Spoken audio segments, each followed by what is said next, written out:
¿Qué tal, amigas y amigos? Bienvenidas y bienvenidos una vez más aquí a las instalaciones de Radio Televisión de Veracruz para ser testigos de un nuevo episodio de Libros a la Mesa, el programa que, como usted sabe, se lleva a cabo en coordinación con la Directora de Gobierno del Estado de Veracruz. En esta ocasión tenemos la presencia de una poetisa para infancias. Ella es Elsa Ofelia Vázquez, quien presenta su libro Azúcar Púrpura, con ilustraciones de Manuel Velázquez. Aquí comienza Libros a la Mesa.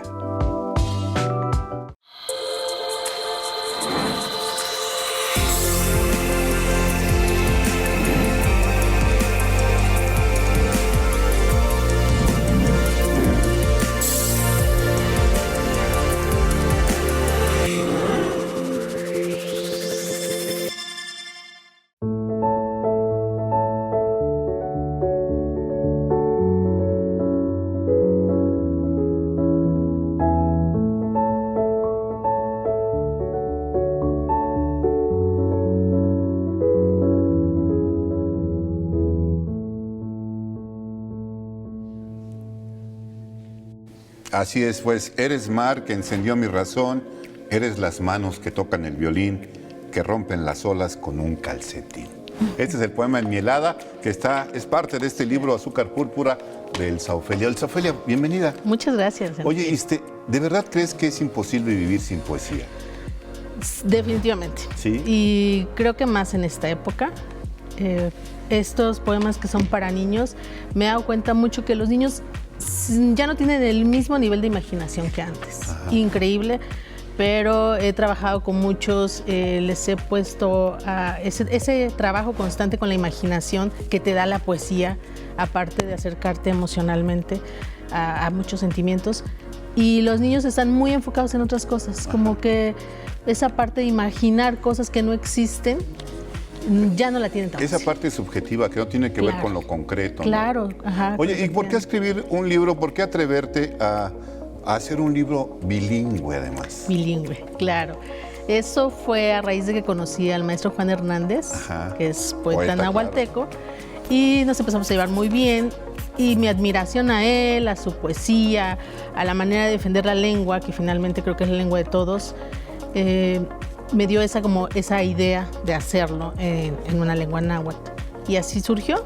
Y después busqué quien me ayudara a hacer la traducción y conocí a Yoltzin Nava, ajá, que fue la que hizo la traducción. Aparte nos conjuntamos muy bien para llevarla a cabo. Es importante, ¿no? Porque ya ves que hay esta máxima de que el traductor, el traditor, en este caso no se aplicó. No, porque aparte íbamos, me iba enseñando, mira, voy haciendo esta traducción, ¿qué te parece? Y yo, bueno, pero ¿cómo se escucha realmente en la lengua náhuatl? Y ya me iba explicando que es bien bonita. La musicalidad, claro, ritmo, ¿no? Que yo le decía, la lengua realmente es como si fuera poética de por sí. Entonces nos conjuntamos muy bien para hacer la traducción. Oye, ya hablaste de Juan Hernández, este poeta veracruzano que es indispensable. ¿Qué otros poetas te inspiran? Bueno, este es el maestro Juan Hernández nahualteco. Pues muchos, por ejemplo, uno podría escribir, me gusta mucho Wisłava Szymborska, que nada tiene que ver, ¿sí? Pero bueno, es una poeta de talla mundial. Claro. Si hablamos de locales, por ejemplo, en lengua náhuatl, el maestro Tirso Bautista también. Otro gran trabajador. Claro, y además constante. Gestor cultural. Muchísimo. Yo lo veo trabajando siempre, ¿no? Y llevando la lengua a cada rincón. Oye, y este es un libro para infancias, como tú dices. ¿Sí? Algunos poemas pueden ser inclusive para adolescencia. ¿Qué tanto tuvo que ver Miranda, tu hija, en la creación de este libro? En la parte inspiracional, claro, en la parte, inclusive hasta de revisión de texto, ¿eh? Claro. Pues yo creo que cuando uno tiene hijos, te cambia mucho la visión en muchos sentidos, ¿no? Para mí, tener a Miranda es como, te dan parte de una vida como emocional diferente. Y muchos de los sueños, por ejemplo, son parte de sueños. Yo sueño mucho y tiendo a recordar mucho mis sueños. Ajá. Y tiendo a levantar. ¿Es rencorosa? ¿Será? No. Y tengo una libretita para escribir los sueños, sobre todo las partes más significativas, ¿no? Y entonces cuando sueño, por ejemplo, con animales, para mí es como raro e importante. Y lo anoto. Y lo platico mucho con ella. Entonces, cuando iba armando los poemas, que mucho tiene que ver con animales, incluso con parte de sueños, pues para ella feliz, ¿no? Y vuélveme a leer este. Pero aquí, o sea, y ella sí opinaba al respecto, ¿no? Claro, tenía su opinión. Claro, Oye, y hablas de animales, pero también hay animales fantásticos. Y fíjate que yo cuando leía el libro, yo pensaba, esta es una poeta que sobre todo tiene mucho amor por la vida, ¿no? Sí. ¿Sí sientes que ese es algo que se nota en el libro? Yo creo que sí. Definitivamente, por el amor, yo adoro los animales, a todos, y creo que es parte de la vida, lo que es la naturaleza. Me identifico completamente con eso. Creo que nos da todo, ¿no? Los animales, ese contacto es muy importante. Y de hecho te voy a, no sé, a lo mejor te doy una idea, ojalá que sí, ojalá que tú lo veas así. Pero estos poemas con este ritmo podrían ser musicalizados, ¿no lo has pensado? Claro, no lo he pensado, pero por lo ahorita que estoy trabajando con niños y poesía para niños, por ejemplo, María Elena Walsh, que escribía para niños y que hay canciones muy importantes como el de Manuelita, el del Mundo del Revés, no lo había pensado. Sí, y fíjate que hablas del cariño que tienes por los animales, sí. Pero yo sé que uno de los animales que más quieres son los caballos. Sí, me encantan. ¿Cómo inicia tu cariño por los caballos? Me encantan. Inicia porque me daban miedo primero, es que son imponentes, o sea, imponen mucho. Y entonces me acerco con el coronel, ¿cómo se llama? Con el coronel Rubén, que tiene una haciendita por aquí, por atrás de la USB, y él se dedica a dar equinoterapia. Entonces lo conozco y él me invita a participar en equitación hace muchos años y ahí empiezo a acercarme muchísimo a los caballos. A los caballos. Y también también puedo ver que hay una preocupación tuya porque no se pierda nuestra identidad, primero como veracruzanos y luego como mexicanos. ¿Sí sientes eso? Claro, yo creo que sí es muy importante, sobre todo, por ejemplo, ahí en el caso de la lengua náhuatl, creo que no todos respetamos como deberíamos, ni reconocemos como debería esta lengua que es nuestra. Que es indispensable. Claro. Que nos ha formado, pues. Definitivamente, si uno platica con los niños, tienen la idea de aprender inglés, francés, y es muy buena, ¿no? Pero pocos están cercanos a nuestras lenguas y a nuestras raíces. ¿Tú tienes idea de cuándo inició esta preocupación tuya por esta falta de asideros culturales que tenemos de repente? Híjole, yo creo que en la adolescencia, ¿no? Ajá. Ahí inició en la escuela. Sí, definitivamente. ¿Algún material que te dieron en la... Una maestra, sí, por supuesto, así, Conchita Gudiño. Oye, y hablando de tu época escolar, ¿cómo era esta Elsa Ofelia de niña? Porque yo te veo sonriente, ¿sí? siempre estás como muy contenta y me imagino a esta niña que se la pasaba pues echando relajo con sus amigos, en el recreo, portándose mal en clase. ¿Cómo era Elsa Ofelia? Muy rebelde. Sí. Siempre muy rebelde. Y yo creo que eso aparte todavía está ahí como latente, como que la he tenido, pero siempre fue muy, muy rebelde. Oye, y aparte de estos temas con los animales, con la identidad y la poesía sobre todo, yo sé que no solamente escribes poesía, también escribes prosa. ¿Qué otros temas te interesan dar a conocer? La filosofía, pero la filosofía cotidiana. La filosofía normalmente occidental creo que es a veces muy abstracta para entender. Y creo que si la combinamos con la vida diaria, realmente con lo que está pasándonos, podría ser muy interesante. Y que no caiga en estas cuestiones que hay demasiado de, sé positivo, que se ha confundido mucho cuestiones filosóficas, ¿no? Sino la verdadera filosofía. Oye, yo he tenido la fortuna de verte conviviendo con tu hija, con Miranda, desde muy chiquita, y me pregunto, ¿qué pensará Elsa de estas opiniones sobre algunas mujeres acerca de la maternidad, ¿no? De que a algunos les va muy bien con la maternidad y a algunos no les va muy bien en el proceso del parto, del embarazo. ¿Cómo fue tu experiencia? Esa cuestión del embarazo fue complicada porque me sentía totalmente extraña. ¿Era como esperabas? No. ¿Así te lo habían platicado? No, para nada. Porque te habían dicho, no, pues qué nombre le vas a poner, y esta ropita azul, esta ropita rosa. No, clásico me lo imaginaba como muchas, todo rosa, bellísimo, bonito, y el nacimiento, nada que ver. No puedo decir groserías, ¿verdad? Pero es una friega. Es una friega. Pero yo creo que ese amor que te dan y que te despiertan esa pasión, lo compensa, pero es complicado. Pues mira, ese amor y esa pasión, aquí está el resultado seguramente de ese amor que sientes por Miranda y que seguramente te es retribuido. Sí, claro. Y el mismo amor que sientes por Miranda, a lo mejor en otro nivel, pero estoy seguro que lo sientes por Manuel Velázquez, el ilustrador de este libro, con quien Fidel tuvo la oportunidad de platicar. Vamos a ver. Vamos a ver.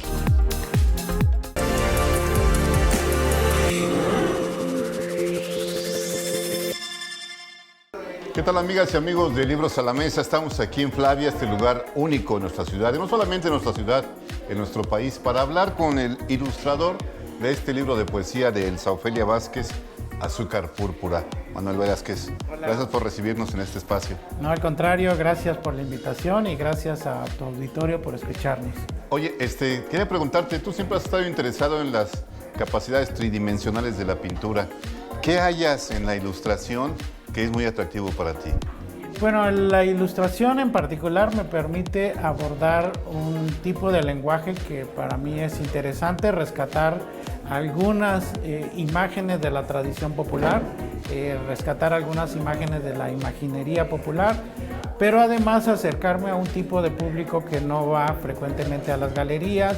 Es un lenguaje mucho más sencillo, más noble, más íntimo, y creo que además los colores, la diversidad de imágenes me permite pues jugar un poco con una creación que tiene que ver más con lo lúdico y con este acercamiento también al público infantil, como es en este caso. Siendo la poesía un lenguaje que se maneja a través de imágenes y de conceptos que a veces están más en la cabeza del autor y de quien lo lee, los poemas, creo que tu estilo embona muy bien con esto.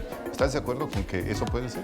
Sí, yo pienso en un tipo de ilustración que no sea anecdótica, o sea, que no te diga lo que estás necesariamente leyendo, sino que abra la imaginación, que abra la posibilidad de que el lector vaya un poquito más allá de lo que dice la poesía y en realidad abarque un espacio distinto, mucho más creativo, y de alguna manera se vuelve co-creador de estas imágenes, ¿no? Se vuelve también partícipe de la lectura de la poesía, pero también de la conformación de las imágenes. Oye, en particular, para este libro, ¿cuál fue tu mayor reto? Yo creo que hay que tener un balance entre lo que nos dice la poesía, lo que uno aporta y lo que también, como decía, aporta el espectador o el lector en este caso, ¿no? Creo que ese equilibrio entre lo que uno puede aportar y dejar, como decía Humberto Eco, abierta la obra para otras interpretaciones, ese es el mayor reto. Oye, y de tu carrera como ilustrador, que realmente creo que te has dedicado más a la pintura y un poco a la escultura, ¿de qué fuentes abrevas para tener esta idea de lo que es ilustrar? Como decía, mucho del arte popular mexicano, de la imaginería popular mexicana. De alguna manera es también una reflexión sobre mis orígenes, sobre mi vida de la niñez. Son ilustraciones que van dirigidos a la niñez y en ese sentido también es colocarse un poco en ese papel. Siempre utilizo esa frase de salirse un poquito de la rayita, contrario a lo que le dicen a los niños, no te salgas de la rayita, más bien hay que salirse de la rayita y entrar en este juego de la imaginación y de, digamos, de lo lúdico, de lo divertido que es también el arte. Oye, además el estilo de dibujar y de pintar de Manuel Velázquez es inconfundible. Uno conoce cuáles son tus obras nada más de verlas. ¿Cómo lograste llegar a este tipo de identificación con tu propia obra, con tu propia manera de hacer las cosas? Bueno, yo me inicié muy joven, a los 12 años, y de alguna manera el lenguaje se va construyendo a partir de la memoria, de las vivencias, también de lo que uno observa. Estoy convencido de que la visión es una parte de la inteligencia y en ese sentido lo que sucede en los ojos de alguna manera repercute en nuestra manera de pensar. Oye, y ya para terminar, Manuel, eres un ejemplo de lo que es ser un artista y un gestor cultural al mismo tiempo, no solo de tu obra, sino de la obra de muchos otros artistas. ¿Es indispensable tener esas habilidades de gestión cultural en nuestros días para los artistas? En nuestros días yo creo que sí, creo que el artista debe ir un poco más allá. Estoy convencido de que la creación no solamente ocurre en el momento de construcción de una obra, sino en su distribución y en su consumo. En ese sentido, bueno, la oportunidad de presentar este libro, de ilustrar este libro de poesías de Elsa, me da esa posibilidad de ir un poco más allá de la creación y llegar también a públicos donde normalmente no llega mi trabajo. Muchas gracias, Manuel, por esta plática contigo aquí en Flavia. Y visiten Flavia, es un lugar realmente que les va a gustar mucho. Si no lo conocen, y si ya lo conocen, regresen. Aquí hay cosas, hay tazas, como dice Manuel, tazas muy chingonas, y a lo mejor tienen suerte y escuchan al maestro cantando. Hasta la próxima. Muchas gracias.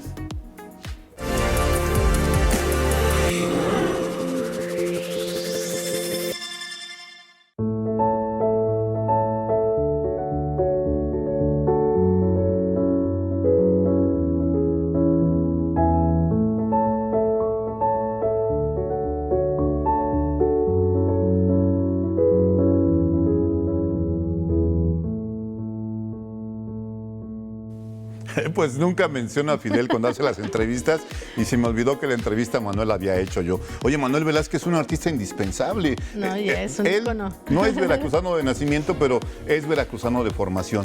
Y siempre hablamos con los autores de los libros acerca del trabajo de los ilustradores y muchos de ellos no se conocen entre sí, ¿ves? Claro. En el proceso no tuvieron oportunidad de platicar, pero ustedes son muy amigos de hace muchos años. ¿Cómo se dio este proceso de creación o no tuvieron contacto durante la creación? No, es que yo a Manuel lo conozco desde hace muchísimos años. No, sí me consta, digo. Muchísimos. Es un gran amigo, quien quiero mucho y admiro su trabajo de toda la vida. Es un ícono, yo creo que ya, y puede uno identificar como chapaneco y jalapeño. Hay un híbrido. Y sí hubo un contacto, yo ya conozco su trabajo, entonces más o menos le platiqué. ¿Qué le dijiste? A ver, Manuel, no vayas a hacer lo que siempre haces aquí porque no me va a gustar, ¿o cómo fue? No, al maestro. No, ya bueno, platicamos del proyecto, él inmediatamente sí, encantado, y empezó a trabajarlo. Aparte el trabajo es súper disciplinado, ¿no? Entonces en el momento en que yo leí los poemas, ya estoy trabajando en eso. Entonces, aunque tiene 1000 cosas que hacer, bien disciplinado, y ya me mandó más o menos algunas cosas y ya le expliqué cómo le íbamos a colocar dependiendo del poema. Entonces, sí. Yo creo que es un privilegio tener a un ilustrador como Manuel. ¿Cuál fue cómo te sorprendió el resultado? Sí, bueno, yo siempre estoy encantada con el trabajo de Manuel. ¿Sí? ¿Qué es lo que más te gustó? ¿La técnica, los colores, los trazos, la traducción de tus personajes en letras a imágenes? Claro, por ejemplo, el de Ocelot, que es jaguar. Ajá. Cómo se puede simular, ¿no? ¿Te parece? Sí. Exactamente. Como a través de los ojos. Sí. Y además, en sus ilustraciones vemos también un trabajo que nos remite pues, a un asunto también tradicional de lo que son las imágenes mexicanas. Claro, ¿no? exacto. Yo creo que es muy representativo de México. Lo que nos costó a lo mejor un poco de trabajo fue trabajar ahora sí con la diseñadora y el manejo de los colores. Entonces, eso sí era como, yo hablaba con la diseñadora y aunque ellos se conocen porque fue su maestro hace años. Pues es que ¿quién no ha sido alumno de Manuel Velázquez? Entonces ya iba como moviendo el color y todo, y entonces ya Manuel me decía, no, es que a lo mejor si reduce un poco más la imagen y todo eso. Eso fue como los detalles. O sea, como para la composición del libro, ¿no? Exactamente. Sí. Y ahora que te entregaron el libro, digo, este es un programa que ayudamos a la editora de gobierno con la difusión, pero ¿tú quedaste contenta con la edición? Sí, definitivamente. ¿Qué es lo que más te gustó de esta edición? Yo creo que al ser para niños tenía que verse como una ilustración para niños. Entonces, si uno lo ve, inmediatamente llama la atención, o sea, el color, la forma, la figura, el tamaño. Y a los niños les encanta, ¿no? De hecho, estábamos así como buscando formas de que los niños no solo se relacionaran con la lengua náhuatl, sino también con las imágenes de Manuel, ¿no? A lo mejor ponerlas en blanco y negro y que ellos hicieran, hay un trabajo de color, ¿no? Y tú estoy segura de que conoces muchos trabajos de cómic, muchos trabajos de libros objetos. ¿Tú pensarías que esta edición se puede hacer un poco más lujosa, digamos, para otro tipo de público? Yo creo que sí, se podría trabajar, a lo mejor como mencionaste hace rato, para adolescentes. Para adolescentes. Exacto. ¿Y qué es lo que te gusta? Porque yo sé que trabajas mucho con las infancias, con las adolescencias. ¿Qué es lo que te atrae de ese trabajo, Elsa? Actualmente, por ejemplo, estoy trabajando mucho con los niños de primaria alta y los estoy acercando a la poesía. Es un trabajo. ¿Cómo se hace eso? Porque, digo, alguien que lleva a su hijo a alguna escuela y les dice, la maestra va a trabajar la poesía con ellos. Y uno dice, pues si mi hijo ve la televisión, no le gusta la poesía, ¿cómo le hace? Sí, es complicado. Estamos dando talleres y entonces llegamos y, por ejemplo, todos los niños conocen el cuento, conocen su estructura y les gusta. Pero cuando les preguntas de la poesía, pocos son los que conocen su estructura, la metáfora o el lenguaje figurado, y casi no les gustan porque nunca lo han escuchado, ¿no? Entonces es como leerles un poco de poesía y aparte se las leo así, sin ruido, sin nada, en silencio, y otras con un amigo que nos acompaña, que toca la guitarra, Temo Cruz, y otras las tocamos así, con música. A ellos les empieza a traer muchísimo. Jugamos mucho con metáforas y para que vean y se relacionen cómo las podemos usar de manera cotidiana y de manera divertida. Es decir, trabajas mucho con la sonoridad de las palabras, ¿no? Y por supuesto, esta sonoridad provoca imágenes. Claro, se escucha, exacto. ¿no? Y a partir de esa imagen es como van escribiendo los chavos. Sí. ¿Qué sigue para Elsa a partir de este libro? Yo creo que buscar nuevas formas de comunicarme a través de la escritura. A lo mejor, no sé, cuento. Ajá, y publicar libros o como has hecho algunas veces en periódicos, en sitios. Yo creo que las dos. Es muy diferente, muy diferente, pero me gusta. Oye, hace algunos años que nos conocíamos, yo pensaba, cuando empecé esa entrevista, ¿se habrá visto Elsa Ofelia haciendo un libro para niños hace unos años cuando trabajaba como reportera y trabajaba en los medios de comunicación? ¿Sí te veías aquí? No, haciendo algo para niños, no. No era como mi hit, ni mucho menos. Es más, no me imaginaba ni como mamá. O sea, para nada, era totalmente ajeno a mí. ¿Tú leías cuando estabas de la edad de Miranda, por ejemplo, 9, 10 años? ¿Qué leías? ¿Qué leía? Pues es que en casa no había muchos libros. Yo me crié con los abuelos. Ajá. Lo que había mucho era el periódico. Claro, pero sí leías el periódico. Leía yo el periódico. Y es una manera de comenzar la lectura. Entonces, así me acerqué leyendo el periódico que leían los abuelos. Oye, ¿y tu abuelo qué periódico leía? ¿Cómo, perdón? ¿Qué periódico leía? Eran los clásicos del Diario de Jalapa y otros que yo no conocía. Y él leía mucho periódico. ¿Y te llamaba, qué secciones te llamaban la atención a esa edad? Había uno que recuerdo que era de filosofía oriental. Ah, la filosofía siempre. Sí, siempre. Y incluso los recortaba. Y los iba yo guardando. ¿Y los tienes todavía? Todavía los tengo. Y ahora que los ves... Ya todos viejitos. Y ahora que los ves, ¿qué te provoca? Ese es un viaje al pasado, claro, un viajezote. Definitivamente. Pues recuerdo, ¿no? Cuando los recortaba, la parte que te hace volar, ¿no? Esa parte que te conecta con la escritura y con la lectura. ¿Han cambiado las obsesiones de esa Elsa Ofelia niña con las obsesiones de la Elsa Ofelia adulta? No, ahora no. Por ejemplo, la filosofía siempre me ha llamado la atención, pero como que la dejé mucho tiempo. Y a partir de, que fue como en la adolescencia, una vez que vi la película de El lado oscuro del corazón. Ah, sí, de Eliseo Subiela. Sí, me meto con la adolescencia, entonces yo quedé enamorada de la poesía. Y entonces han sido más como ese tipo de lecturas. Actualmente, ya como señora, regreso a la parte filosófica. A la parte filosófica. Sí. Hablas de esta película que marcó la época para mucha gente, ¿no? Sí. De nuestra generación. Sí, claro. Esta manera como Darío Grandinetti decía poesía a sus amantes y luego las desechaba. Claro. ¿Tú sientes que la poesía solamente tiene que enfocarse en asuntos del corazón o es capaz de abarcar cualquier tema? No, totalmente, cualquier tema. Yo recuerdo así, una de las escenas que me fascinó es cuando él en su guión empieza a hablarle a la muerte, pero no solo era el guión, sino ahí en el guión continuaba y le iba recitando un poema, ¿no? A la muerte. Oye, ¿y te gusta alguna poeta feminista que admires o que leas? Alejandra Pizarnik. Exacto. ¿A Rupi Kaur la lees? He leído algunos poemas, sí. Sí, ¿qué opinas de este asunto del feminismo? De cómo se está viviendo en nuestros días, cómo a través de esta lucha de las mujeres por mejorar las condiciones de vida en nuestros países, se van como construyendo estas nuevas generaciones. ¿Tú eres partidaria de que eso ocurra? Sí, por supuesto. O sea, de que se caiga realmente el patriarcado. Que se caiga. Sí, que se caiga. Que se caiga. Y yo creo que la poesía es una gran oportunidad. Una gran oportunidad la poesía. Digamos que la literatura como medio para hacerlo, ¿verdad? Sí, totalmente. Oye, Elsa, pues te agradecemos muchísimo. Tú sabes que te tenemos mucho aprecio. Asensio, Ay, yo a que ti, te queremos Alba. muchísimo. Te agradecemos mucho tu presencia aquí en Libros Muchas a la gracias. Mesa. También a ustedes, amigas y amigos, Gracias, muchas gracias. gracias por habernos Gracias a todos. acompañado. Y bueno, A la les editora. recuerdo, por favor, síganos aquí en Libros a la Mesa a través de Radio Televisión de Veracruz, por Facebook, a través del Facebook de TV Más. Y también les recuerdo, les suplico, por favor, no deje para mañana lo que pueda leer hoy. Nos vemos. Hasta la próxima.